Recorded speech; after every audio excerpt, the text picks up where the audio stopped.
Thankfully, I work for a CEO and founder who respects men and women alike. I mean, the president of his company that he recently sold for $300 million is a woman.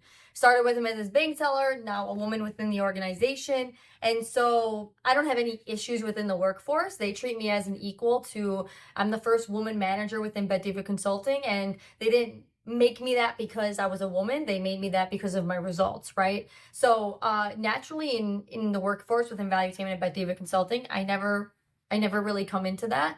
And I actually find when I work with mostly men and I work with mostly business owners that it's an edge. Because if nowadays, if you are a woman and you do speak confidently and you are educated and you have something that most of the other people that you work with don't, because they're men.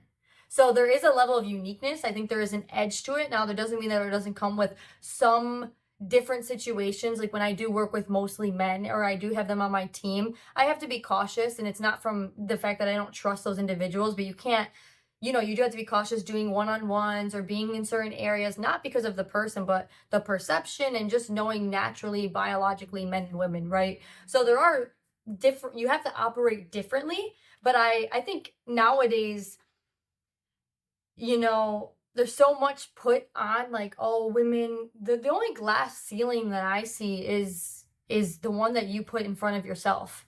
I don't think nowadays anyone really cares, besides specific roles. Like I think security guards, like for example, when President Trump, going back to him when he was shot and almost assassinated, yeah, I think his bodyguards should be men.